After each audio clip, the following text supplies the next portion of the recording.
For 30 in the morning.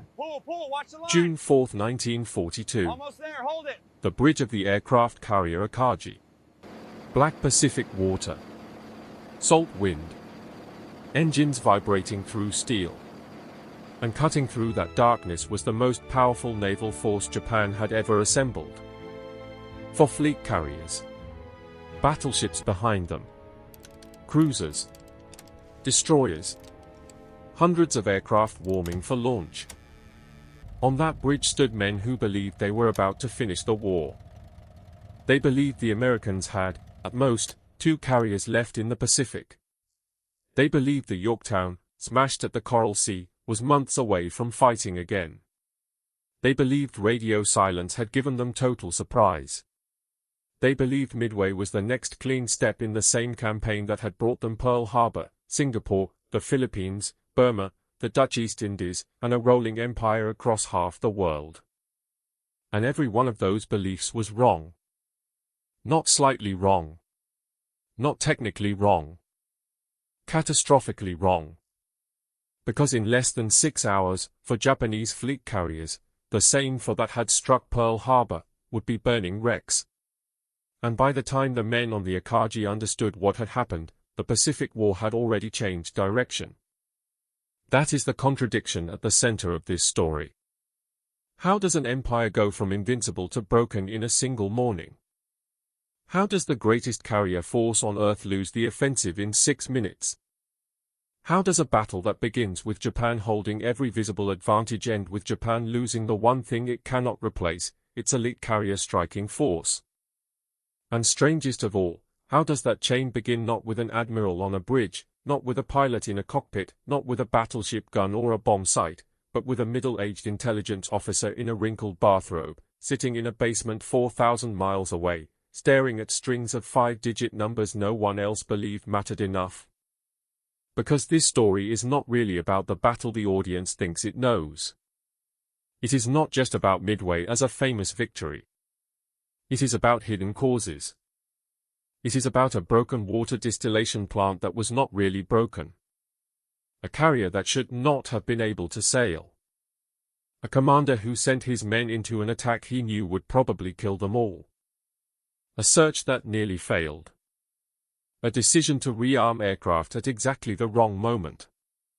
And one lieutenant who broke the geometry of his own attack run because he realized, in a few seconds, that history was about to miss the most important target in the ocean. By lunchtime, 4 carriers would be doomed. By afternoon, Japan's offensive war at sea would be effectively over. And the men who made that possible would not all be remembered the same way. Some would become legends. Some would die before anyone knew what they had done. And one of them, the man in the basement, would be punished for being right. So if Midway has ever seemed too simple, too neat, too easy to summarize as America got lucky, or Japan made one mistake, stay here. Because the real story is more brutal than luck, more human than doctrine, and more precise than myth. This is the story of how a 2-letter code, a 72-hour repair, a squadron of doomed torpedo planes, and a single bomb run combined into 6 minutes that changed the century. If you clicked this video because you wanted the real hidden mechanism behind Midway, this is it. Not the broad textbook version. Not the flat version where Japan was overconfident, America was brave, and then everything worked out. The real hidden truth is harsher than that. Midway was not won because the Americans had better planes. It was not won because Japan was weak. It was not won by one miracle in isolation. It was won because a chain of invisible advantages and terrible sacrifices lined up with exact timing. An intelligence red created the ambush. An industrial miracle put a 3rd carrier back into the fight. A command decision trusted that intelligence and accepted an enormous risk. A series of failed attacks drew Japanese fighters out of position. And then, at the precise moment when the sky above the fleet was empty, American dive bombers arrived over ships that were fatally vulnerable. That is what this story is really about. The reason the title promise matters is because the title is not metaphorical. A 2-letter code really did help win the Pacific War. Those two letters were AF. And the battle that followed proved something deeper than victory on a single day. It proved that wars can turn on hidden work the public never sees. A basement analyst.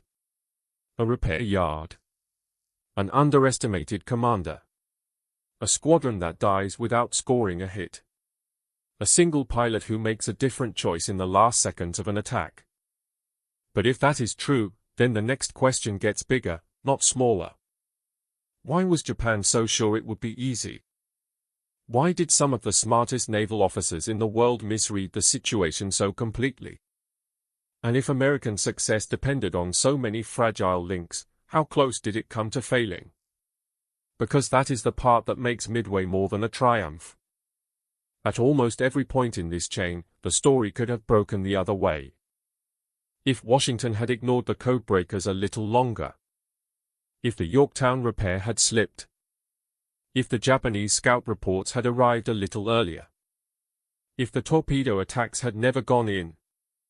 If the dive bombers had searched 10 minutes too long. If one lieutenant had followed formation instead of his own eyes. Then the Pacific War would look different. The map would look different. The list of battles that came after Midway would look different. And perhaps most importantly, the emotional meaning would look different. Because the victory at Midway is remembered as brilliant. What is easier to forget is how much of that brilliance was paid for by men who knew, or at least strongly suspected, that they were flying into a one-way attack. So this is the shape of the story we are following. First, the confidence of Japan. Then the hidden reading war beneath the war. Then the gamble Nimitz took when he believed one set of codebreakers over much of Washington. Then the impossible repair that gave America one more carrier than Japan expected. Then the morning of June 4th itself, where everything looks, for a while, as if the Japanese assumptions were about to be confirmed. And only then do we arrive at the real lever. Not the bombers who get remembered. The torpedo squadrons who do not. And after that, the ending is not only military. It becomes moral. Because Midway did not just produce heroes. It also produced one of the ugliest familiar patterns in bureaucratic history. The man who is right too early. The institution that resents him for it. And the recognition that arrives decades too late. But to understand why two letters mattered, we have to rewind to a moment when Japan still looked unstoppable. For 6 months after Pearl Harbor, the Imperial Japanese Navy looked like the most effective naval machine on Earth. The victories were not abstract. They came one after another so quickly that strategic shock hardened into expectation. Pearl Harbor crippled the American battle line. The Philippines collapsed. Singapore fell. The Dutch East Indies were taken. British power in Asia staggered backward. Japanese carrier aviation moved across the Pacific and Indian Oceans with an efficiency that seemed almost surgical. This was not accidental confidence. It was confidence reinforced by results. Japanese naval aviation had developed before the war into a terrifying combination of training, doctrine, range, and offensive imagination. Their carrier crews were elite. Their pilots were experienced. Their deck operations were fast. Their attacks were coordinated. And their leaders had every reason to think they understood modern naval warfare better than anyone else. Pearl Harbor had not just been a successful strike. It had been a proof of concept. Carrier warfare, properly handled, could destroy an enemy before traditional fleets even came into contact. That lesson was now at the center of Japanese thinking. And inside that thinking was a dangerous disease of victory. When a doctrine works repeatedly, it begins to feel like truth itself. When enemies keep reacting too late, surprise starts to feel permanent. When every gamble pays off, risk begins to feel like destiny. That is where Japan stood before Midway. They were not irrational. They were not blind in every direction. They were professionals operating inside a system that had rewarded their assumptions for half a year. That system told them the Americans were weakened, reactive, and probably unable to put together a major carrier response in time. It told them the Yorktown was effectively gone. It told them that if Midway were attacked, the remaining American carriers would be lured out and destroyed in the decisive battle Japan had wanted all along. And it told them that secrecy still belonged to them. Those are the beliefs that matter. Because Midway is one of those battles where what each side believes is almost as important as what each side actually has. Japan believed it understood the board. America knew it was not supposed to. And hidden beneath the obvious naval war was another contest already in progress, a reading war, a probability war, a pattern recognition war. That war had its own geography. Not carriers and atolls. Basements and intercept rooms. Typewriters and message traffic. Coffee, exhaustion, skepticism, and the crushing burden of being right before anyone powerful wants to hear it. And that is where the balance of Midway began to shift. Not on June 4th. Weeks earlier. Before the carriers sailed. Before the first plane launched. Before the first man died that morning. Because if Japan had managed to preserve its surprise, then every later American success becomes much harder to imagine. The dive bombers do not simply appear. The Yorktown repair matters less. Spruance fights a different battle. And the Japanese fleet probably controls the initiative. So the first real turning point is not tactical. It is epistemic. Who knows what, and when? Who trusts that knowledge? And who is willing to stake ships and lives on intelligence that still looks, to many people, like interpretation rather than certainty? That takes us to Pearl Harbor. Not the attack. The basement under it. Joseph John Rochefort was not the kind of man history usually puts at the center of a cinematic war story. He was not handsome in the heroic way posters prefer. He did not command fleets. He did not fly attack runs. He did not stand on a bridge giving orders while binoculars flashed in the dawn. He sat underground with codebooks, intercepts, analysts, and machines. He worked in a place called Station Hypo, the U.S. Navy's combat intelligence unit at Pearl Harbor. And by the spring of 1942, Rochefort and his team had become obsessed with a recurring Japanese designator, AF. The Japanese were communicating in the operational cipher the Americans partially understood. Not fully. Not cleanly.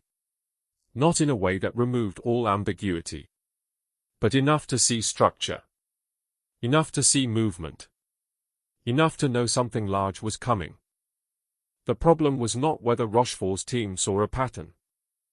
The problem was whether the rest of the system would believe the pattern in time. This is one of the least glamorous and most consequential forms of wartime tension. Not whether intelligence exists. Whether intelligence becomes action. Rochefort believed AF meant Midway.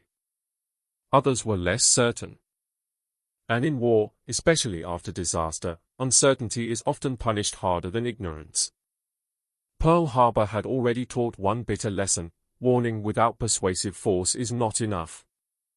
So Rochefort needed proof. Not elegant proof. Operational proof. Something simple enough that even skeptics would have to accept it. The solution was almost absurdly plain. Midway would send an uncoded message stating that its water distillation plant had failed and that the atoll was short on fresh water. If the Japanese later transmitted, in coded traffic, that AF was short on water, then AF was Midway. The message went out. Soon afterward, the Japanese reported that AF had a water problem. That was the moment. Small on paper. Enormous in consequence. A two-letter designator stopped being an argument and became a target. Now Nimitz could act. And the scale of what he chose to do is easy to miss if Midway is told too neatly. He was not choosing between certainty and uncertainty. He was choosing whether to commit the core of the surviving Pacific Fleet based on code breaking that was still, in some circles, doubted, resisted, or simply not fully appreciated.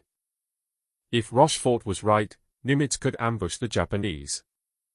If Rochefort was wrong, he could lose what remained of his carriers in the wrong place, at the wrong time, against the strongest carrier force in the world. That is not routine command. That is strategic gambling under conditions of partial visibility. And Nimitz took the gamble. He sent the fleet. He trusted the basement. Which means the first great lever at Midway was not explosive at all. It was intellectual courage. The willingness to treat hidden knowledge as real before the rest of the world could see its consequences. But intelligence alone does not create combat power. Knowing where the blow is coming does not help if you do not have enough fists to raise. And America, in late May 1942, was still short one carrier it desperately needed. Or at least, it was supposed to be. The USS Yorktown should not have been at Midway. That matters because Japanese planning assumed she would not be. At the Battle of the Coral Sea, only weeks earlier, the Yorktown had been badly damaged. Bomb hits. Torpedo damage. Structural and engineering problems serious enough that standard estimates did not speak in days. They spoke in months. If the Yorktown stays in repair, the American side of Midway looks very different. Fewer decks. Fewer aircraft. Less flexibility. Less striking power. Less margin for loss. So when Nimitz told Pearl Harbor's repair infrastructure to make her ready in roughly 72 hours, it was not a simple order. It was a demand placed against ordinary physical reality. And yet this is one of the reasons Midway cannot be reduced to a story of one lucky air strike. Because behind the battle was an industrial act of concentration almost as dramatic, in its own quieter way, as anything in the air. Repair crews worked continuously. Welders, riggers, electricians, pipe fitters, engine room specialists. Men who were not making history in the visual way bombers do, but who were forcing damaged steel back into combat rhythm at impossible speed. This kind of work rarely survives in popular memory because it does not produce iconic photographs. No dive angle. No rising smoke column. No bridge silhouette. But it produces something more important. Presence. The Yorktown was there. And because she was there, Japan's mental map of the coming battle was wrong before the first launch. This is the pattern to keep noticing. At Midway, the American side keeps creating advantages the Japanese side does not know exist. Rochefort creates one in the basement. Pearl Harbor's repair crews create another in dry dock. Nimitz turns both into action by refusing to think narrowly. Then the command structure shifts again. William Halsey, aggressive, famous, associated with offense, is physically unable to lead. Illness removes him from immediate command. In his place comes Raymond Spruance, a quieter officer, not identified in the public mind with flamboyant carrier warfare, but deeply composed. This too matters. Because one of Midway's hidden qualities is that the American side was not simply lucky. It was also flexible. It could absorb absence. It could root around damage. It could convert uncertainty into operational readiness. Japan, by contrast, was entering the battle as the stronger striking force but with a structure that had become more brittle because it trusted its own framework so completely. So by the end of May, the stage is set. Rochefort has identified AF. Nimitz has believed him. The Yorktown is improbably back at sea. Spruance is in command with Enterprise and Hornet. Yorktown joins with Rear Admiral Frank Jack Fletcher. And somewhere to the west, the Japanese strike force under Nagumo is moving toward a battlefield it thinks it understands. But a battlefield misread before contact can become fatal after contact.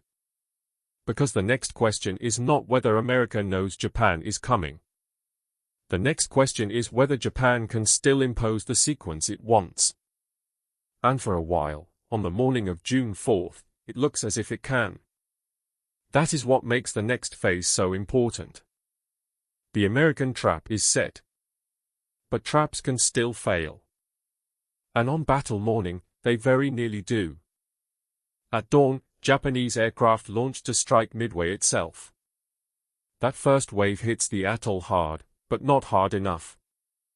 The reports that come back do not say the target has been neutralized. They say another strike may be needed. And that single operational conclusion begins to place pressure on the Japanese deck cycle. This is one of those moments in history that sounds technical until you realize technical timing is exactly where catastrophe hides. Nagumo had aircraft returning. He had aircraft armed differently for different missions. He had incomplete scouting information. He had to decide whether to prepare another strike on Midway or shift immediately toward anti-ship attack against any American naval force that might be nearby. The image most people remember from Midway is the carrier burning.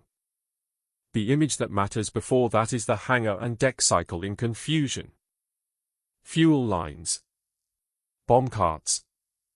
Ordnance changes. Aircraft moved, rearmed, prepared. A carrier is not only a ship. It is a compressed industrial process floating on the sea. And when that process is interrupted under uncertainty, every minute grows more dangerous. Meanwhile, American aircraft are launching under their own pressure. Distances are long. Coordination is imperfect. Search geometry is unforgiving. The ocean is huge, the fuel margins are not, and once aircraft are in the air, timing becomes destiny. So even with the ambush prepared, nothing now feels guaranteed. In fact, if you were standing on the Japanese side of the battle around this time, the evidence would still favor confidence. Midway has been struck. American attacks are not yet landing. Scouting is incomplete, but the sky is still manageable. The doctrine is stressed, not shattered. And then the American attacks begin in a sequence so costly and, at first glance, so ineffective that it is easy to misunderstand what they are doing. This is where the story gets bigger. Because the battle is no longer only about intelligence and preparation. It becomes a test of whether apparent failure can still produce hidden success. And to see that, we have to follow the men whose attack would look, in the immediate tactical sense, almost hopeless. The American torpedo squadrons flew some of the most dangerous missions of the war that morning. They were flying obsolete aircraft. They were slower than the Japanese fighters hunting them. They were vulnerable. And they were asked to attack directly into the teeth of the most experienced carrier air defense in the world. One squadron after another went in. VT-8 from the Hornet. Then the torpedo squadrons from the Enterprise and Yorktown groups. They came low over the water because torpedo attack required it. They came without the kind of coordinated fighter cover that might have given them a better chance. They came into concentrated anti-aircraft fire and swarming Zero fighters. And what they suffered was devastating. Plane after plane was shot down. Formations collapsed. Crews died without seeing any visible result from their own attack runs. No clean tactical success announced itself in the moment. No ship immediately rolled over from their torpedoes. If you freeze the battle there, the torpedo attacks look like waste. That is the trap in understanding Midway too superficially. Because the most important consequence of those attacks was not what they hit. It was what they forced. Japanese combat air patrol fighters descended to sea level to destroy them. Deck crews stayed busy under continued pressure. Attention narrowed downward and outward toward the immediate threat. The fleet's defensive system was doing its job against what it could see. And that was exactly the hidden lever the Americans needed. The high sky began to empty. This is the terrible beauty of the Midway mechanism. Men can die tactically and still change a battle operationally. The torpedo squadrons paid for altitude with their lives. They pulled the Japanese fighters down. They bent the defensive posture of the fleet. They kept pressure alive. And because they attacked in sequence, not all at once, they prolonged that disruption. That is why the phrase, Midway was won by sacrifice, not steel, matters. Not because courage is a slogan. Because courage, on that morning, created geometry. It altered where the fighters were. It altered where attention was. It altered what the Japanese carriers were vulnerable to at the moment that mattered most. And yet even now the story is still not settled. Because sacrifice only opens a window if someone arrives through it. At the same time these torpedo squadrons are being cut apart, American dive bombers are still trying to find the fleet. Fuel is burning away. Search time is running out. The ocean has not gotten smaller.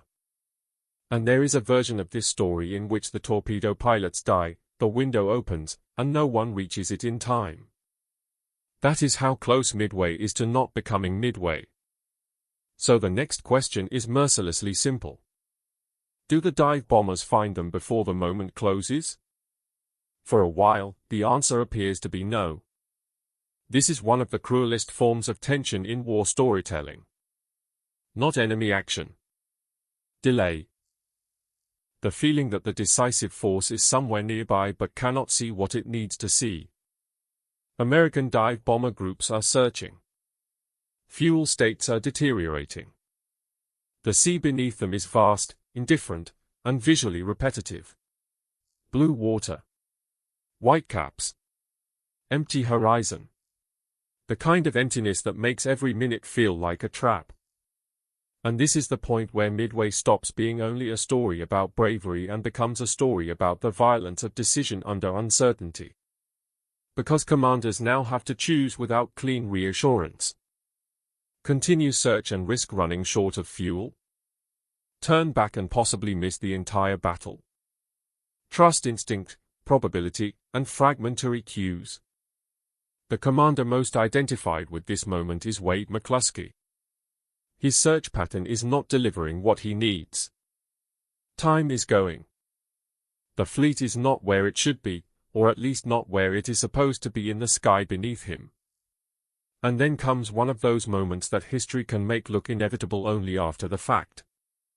A turn. A choice. A refusal to give up the search at the moment when caution would have looked reasonable. This is where Midway's system-level truth becomes unmistakable. The battle is not one perfect American action executed by one perfect machine. It is accumulated insistence under uncertainty. Rochefort insists AF means Midway. Nimitz insists on trusting the intelligence. Repair crews insist the Yorktown can fight. Torpedo squadrons insist on pressing attacks that are killing them. McCluskey insists on continuing the search. Each insistence is individually fragile. Together they become history. And below, the Japanese fleet is in the worst possible condition for what is about to happen. Aircraft are being cycled. Ordnance states are dangerous. Defenses are stressed low. And the people on those decks still do not know that the invisible pressures on their system are converging. This is the moment when the battle changes from contest to trap.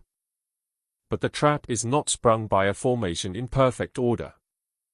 It is sprung by a sighting, a correction, and then by one of the most consequential moments of individual initiative in naval air warfare.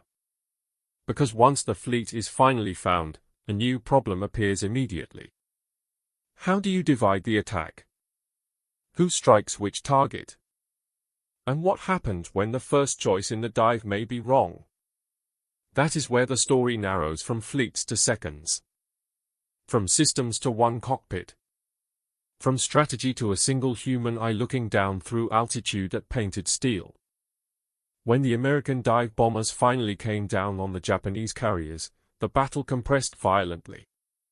What had been hours of searching, guessing, preparing, and attacking now became a matter of moments. This is where local action explodes outward into tactical, operational, and strategic consequence. Tactical first. Bombs descending onto ships whose decks and hangars are full of fuel, munitions, armed aircraft, and the residue of an interrupted strike cycle. Operational next. Destroy the Japanese carriers and you do not merely sink ships. You break the strike engine that made Japanese naval expansion possible. Strategic last. Break that engine in 1942 and the trajectory of the Pacific War changes long before later campaigns make that change visible to everyone else. That is what hangs over the next few seconds. American bombers begin their dives. Targets are selected. Angles steepen. The fleet that had looked unbeatable in dawn darkness is suddenly vulnerable in full daylight. And in the middle of this, one of the battle's most important decisions happens fast enough that it is easy to miss. Richard Halsey Best, squadron commander from Bombing 6, sees the attack developing in a way that risks wasting the strike concentration.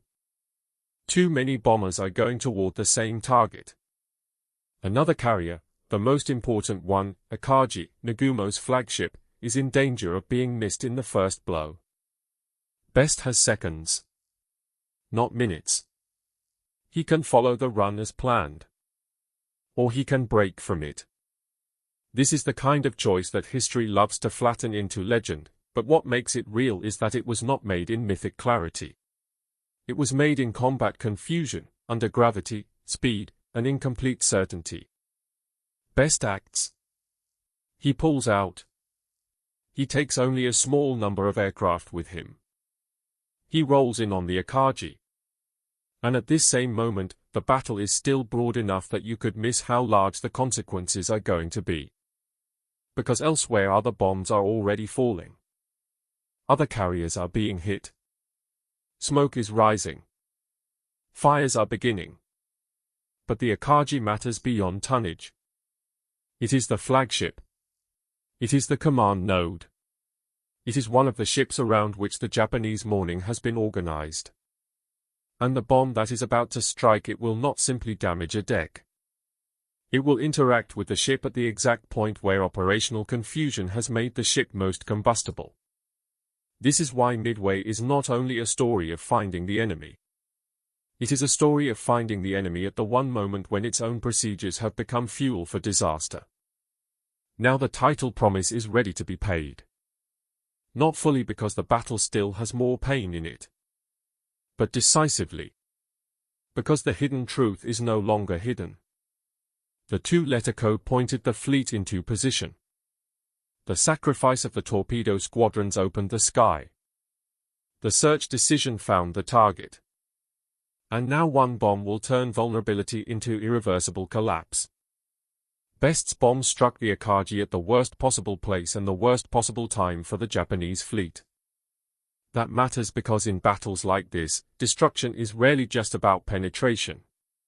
It is about context. A bomb on an empty deck is not the same thing as a bomb on a ship in the middle of rearming, refueling, and reorganizing aircraft after an interrupted strike cycle. The Japanese carriers that morning were dangerous to themselves in a way they could not afford to be. Aircraft had been moved. Bombs and torpedoes had been handled. Fuel states mattered. Readiness for one mission had collided with uncertainty about another. Best's bomb dropped into that reality. And once it did, the Akagi was no longer simply a carrier under attack. It became a chain reaction. Fire. Explosions. Secondary detonations. Crews fighting a blaze that now exists inside a ship designed around aviation fuel and munitions. This is the point where strong fleets stop behaving like fleets and start behaving like wounded organisms. The same morning rhythm that had launched strike waves now became panic, damage control, desperate order, and narrowing options. And it was not only the Akagi. Other American bombers hit Kaga and Sarayu. Within minutes, 3 of the 4 core Japanese fleet carriers were burning. 3 minutes. That is why the 6-minute frame matters so much. Because 6 minutes is short enough to feel almost unreal. It is shorter than a speech. Shorter than the time it takes many commanders to fully receive and process a report. Shorter than the emotional distance between confidence and shock. For half a year, Japan's carrier arm had been the sharp edge of imperial expansion. Now, in 6 minutes, that edge had been snapped. There was still one more carrier, Hiryu. And Hiryu did fight back. Japanese pilots launched counterstrikes. They found the Yorktown. They damaged her badly enough that she would later be lost. So even at the height of American success, this was not a clean or painless ending. Midway still bit back. It still killed. It still punished. That matters because victory without cost can feel false. Midway was not false. It was expensive. It was chaotic. And it remained in motion after the first great collapse. But the decisive shift had happened. Japan could still strike that day. It could no longer restore what had been lost. The carrier force that had attacked Pearl Harbor was broken. The elite pilot and deck operation ecosystem behind it was mortally wounded. And the initiative, which had seemed so naturally Japanese for 6 months, now began to move away. This is the full payoff of the title. Not that 2 letters alone won a war, but that those 2 letters made possible a sequence of American action that placed Japan's finest carrier force exactly where it could be broken at the hour when its own strength had turned into exposure. Without AF, no ambush. Without the ambush, no convergence. Without convergence, no 6 minutes. Without those 6 minutes, no Midway as we remember it. But even that is still not the whole meaning. Because the battle's result is one thing. Its afterlife is another. And what Midway did to strategy is not the same as what it did to memory. The immediate tactical result was obvious enough. Japanese carriers burned. Aircraft were lost. Men died. The fleet that had seemed architecturally dominant only hours earlier was shattered. But Midway's deeper meaning sits at the operational and strategic levels. Japan did not simply lose hulls. It lost a concentration of experience that could not be recreated quickly. Carrier war is not only hardware. It is trained aviators, practiced deck crews, commanders accustomed to timing large-scale operations, and a system rehearsed enough to move aircraft, fuel, and weapons with speed under pressure. Those things are expensive in time. Much more expensive than a shipyard list on paper makes them look. So when Japan lost these carriers and the human core that made them dangerous, it lost more than today's battle. It lost tomorrow's offensive flexibility. It lost the margin that had made its early war expansion feel unstoppable. It lost the ability to keep dictating tempo in the Central Pacific with the same confidence. And because the war it had chosen was always structurally against a larger industrial power, losing that edge early was devastating. This is why it is reasonable to say Midway did not instantly win the Pacific War, but it made the Pacific War winnable in a way it had not been before. That distinction matters. Midway did not erase Japanese strength overnight. It did not end combat in 1942. It did not spare America from Guadalcanal, attritional island campaigns, or later naval and air battles. But it changed the terms. It shifted the burden of adaptation. Before Midway, America was reacting to an empire on the move. After Midway, Japan increasingly had to fight inside a shrinking strategic future. And emotionally, the battle carries an even more complex meaning because the victory depended so heavily on people whose visible scoreboard looked bad in the moment. The torpedo squadrons especially. So many dead. So few apparent tactical returns. And yet without their attacks, the sky above the Japanese carriers might not have opened when it did. Without that opening, the dive bombers might have faced a very different defense. Without that defense being bent low, the 6-minute collapse might not happen. So the payoff of Midway is not only that America won. It is that America won through a mechanism most casual viewers would not guess. Invisible reading. Industrial urgency. Command trust. Tactical sacrifice. And then precision violence. That order matters. Because if you reverse it, the story becomes simple and false. If you tell Midway only as bombers appeared and sank carriers, you lose the moral architecture underneath it.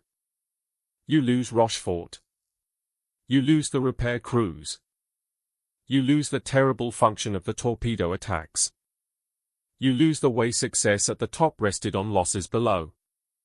And that is precisely why the ending of this story cannot stop at burning ships. Because the battle's military meaning is strong. Its human irony is stronger. One of the men most responsible for making Midway possible would not be celebrated in the way audiences expect. He would be sidelined, misrecognized, pushed away. And only much later would the institution he helped save admit what he had done. That is the final twist. Not in the battle. In the memory. Joseph Rochefort did not get to stand in triumph over the wreckage of the Japanese carrier force. He did not become the clean public face of Midway. He did not ride the immediate glow of vindication the way war stories often promise their smartest characters will. Instead, he collided with something as old as bureaucracy itself. An institution uncomfortable with the man who was right before it was ready to be wrong. He had argued hard. He had been certain when certainty was dangerous. He had been central to identifying Midway as the target. He had helped make possible the ambush that broke Japan's carrier arm. And yet the reward was not simple honor. He was pushed aside. His role was diminished. His recognition did not arrive when it should have. He died in 1976. Only later, years later, decades after the battle itself, did the formal acknowledgement come. In 1986, President Ronald Reagan presented the Distinguished Service Medal to Rochefort's children. 44 years late. Think about what that means. On June 4, 1942, a man in a cold basement at Pearl Harbor, wearing a bathrobe over his uniform, had already changed the course of the Pacific War before most of the men who would die that morning had even seen the enemy. He did it with pattern recognition. With stubbornness. With a test involving fresh water. With 2 letters. AF. Midway. And out on the ocean, thousands of men, on bridges, in engine rooms, in cockpits, on flight decks, on burning steel, in falling aircraft, and later in the water, would live inside the consequences of that knowledge. The Japanese sailed toward Midway expecting another clean victory.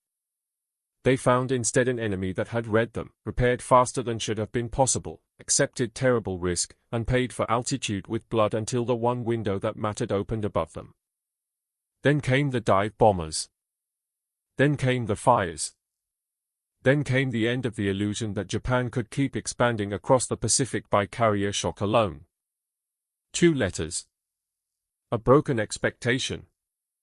A morning of sacrifice. 6 minutes of collapse. And one of the greatest military turning points in modern history began not with the sound of bombs, but with a quiet realization in a basement that the men at sea did not know had already doomed them.